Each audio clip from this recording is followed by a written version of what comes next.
आबा, आपण फलटण दौऱ्यावर आला आहात, पूर परिस्थितीवर काय सांगाल?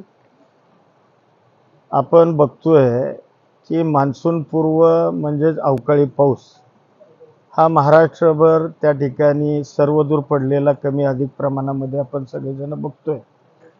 आपल्या जिल्ह्यापुरतं बोलायचं म्हणलं तर आपला फलटण तालुका असेल, मान असेल, खटाव असेल, हे जे पूर्वेकडचे आपले तालुके आहेत, या तालुक्यांमध्ये पावसाचं प्रमाण हे अधिक प्रमाणामध्ये झालं। मुळामध्ये फलटणपुरतं बोलायचं म्हणलं तर फलटणची वार्षिक सरासरी पावसाची साधारण 350 मिलीमीटर आहे, परंतु या 24, 25, 26 मेचा या 3 दिवसातला पाऊस जर बघितला तर तब्बल 365 मिलीमीटर पाऊस हा अवघ्या 3 दिवसामध्ये फलटण तालुक्यामध्ये झालाय।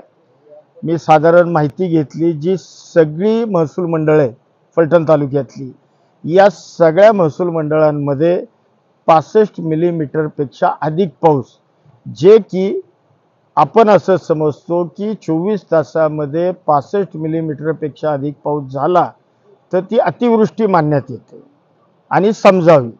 त्या पद्धतीनं फलटण तालुक्यात अतिवृष्टी या 3 दिवसामध्ये झालेली आहे। तब्बल माझ्या माहितीप्रमाणे 132 काहीतरी ग्रामपंचायती फलटण तालुक्यातल्या आहेत।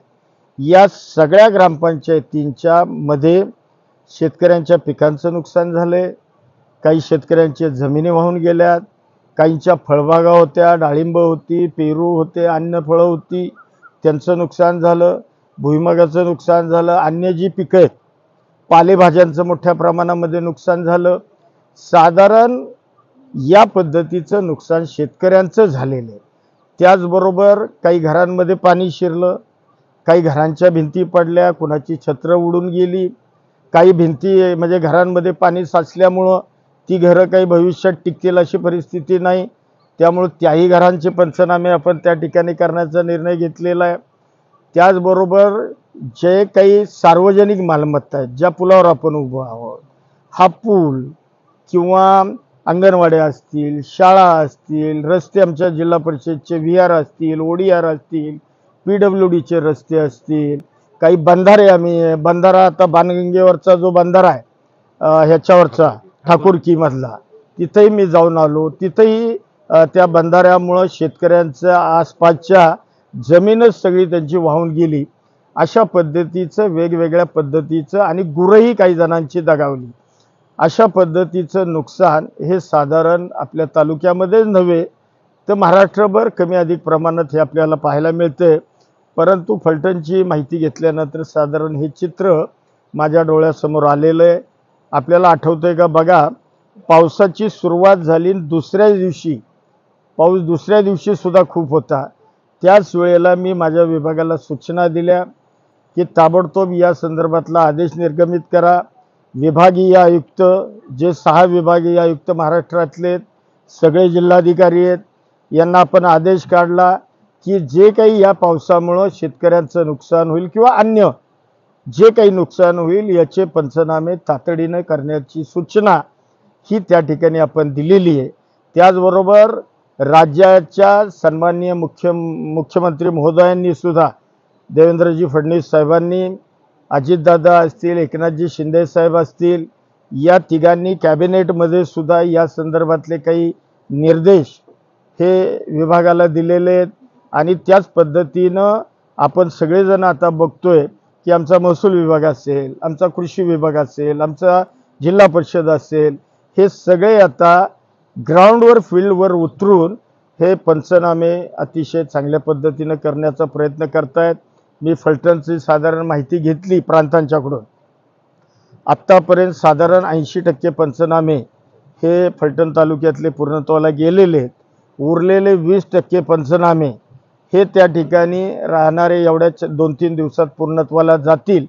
आणि मग राज्यामधले हे जे सगळे पंचनामे आणि एकूणच सगळे वर आले, एकदा कलेक्टरचा अहवाल वर आला विभागीय आयुक्तांच्या मार्फत, की मग त्या अनुषंगानं जी शासन निर्णयानुसार NDRF नुसार जी मदत आपण देय आहे किंवा जी शासनानं मान्य केली ती मदत लवकरात लवकर संबंधितांच्या खात्यावर वर्ग होईल।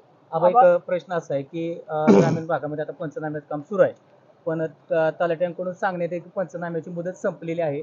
तर पंचनाम्याची मुदत संपलेली नाही, बिलकुल पंचनाम्याची मुदत संपलेली नाही. कारण आता 3 दिवसापूर्वी पाऊस उघडलाय, त्यामुळे 3 दिवसामध्ये काही पंचनामे प्रत्यक्ष फील्डवर जाऊन होऊ शकत नाहीत. त्यामुळे कोण असं म्हणत असेल त्यांनाही मी या माझ्या मुलाखतीद्वारे सूचना देईन की अशा पद्धतीचं चुकीचं कोणी सांगू नये आणि पंचनाम्याची मुदत काही संपलेली नाही. या आवर्षणाच्या अनुषंगाने जर वेगळा निधी काही उपलब्ध करावा लागला तर आपण काही नाही, वेगळा निधी जर आवश्यक असेल तर निश्चितपणानं शासन पातळीवर कॅबिनेट पुढं तो विषय नेऊन योग्य ती मदत ही दिली जाईल. आबा, फलटणमध्ये येणारे काही दिवसात माऊलींचे पालखी सोहळा होणार आहे आणि या अतिवृष्टीमुळे फलटण शहरातील रस्त्यांची अतिशय दयनीय अवस्था आहे. आपण त्याबाबत काय सांगाल? नाही, आता मुळामध्ये काय झालंय, आता कुठल्या रस्त्यांचं नुकसान झालंय काय झालंय मला सांगता येणार नाही. मी काही सगळे फलटणमधले रस्ते बघितले नाही, परंतु नेहमी दरवर्षी पालखीचा आढावा, पालखी मार्गाचा आढावा हे मंत्री स्तरावर घेतला जातो, विभागीय स्तरावर घेतला जातो, जिल्हा स्तरावर कलेक्टरच्या स्तरावर घेतला जातो, प्रांत स्तरावर घेतला जातो आणि तहसीलदारांच्या स्तरावर सुद्धा घेतला जातो. आणि यामध्ये मग नगरपालिका असेल, नगरपालिकेचे CEO असतात, इतर जे विभाग आहेत, बांधकाम असेल, आरोग्य विभाग असेल, जे एकूण जनरल प्रशासन असेल, जिल्हा परिषद, हे सगळे विभाग एकत्रितपणानं येणाऱ्या पालखीचं स्वागत आणि त्या अनुषंगानं जिथं जिथं रस्ते खराब असतील तर त्या रस्त्यांची डागडुजी केली जाते. स्वच्छतेच्या संदर्भामध्ये स्वच्छता सगळी नीटनेटकी, लागणारी औषधं असतील, इतर ज्या ज्या काही गोष्टी लागतात त्याचा पुरवठा किंवा त्याची जय्यत तयारी ही प्रशासनाच्या वतीनं दरवर्षी करता येते. त्यामुळे जर खड्डे आत्ता पडले असतील, पालखी मार्गावर खड्डे असतील तर ते खड्डे सुद्धा आमची नगरपालिका लवकरात लवकर मुजवेल. बारामतीमध्ये नुकसानग्रस्त नागरिकांना तातडीने 6,000ची मदत करण्यात आली, मात्र फलटणमध्ये तसं काय नाही, असं काही नाहीये. तातडीची मदत ही कलेक्टर स्तरावर दिली जाते, तहसीलदारांच्या स्तरावर केली जाते. अशा पद्धतीचं जिथं असेल आपण निदर्शनास ती मदत ताबडतोब दिली जाईल. परंतु जी खऱ्या नुकसानीची मदत ती राज्य सरकारकडून व्हावी लागते. आपल्या परिसरातील ताज्या आणि महत्त्वाच्या बातम्या पाहण्यासाठी स्थैर्य न्यूज चॅनलला यूट्यूबवर सबस्क्राईब करा आणि बेल आयकॉन प्रेस करा.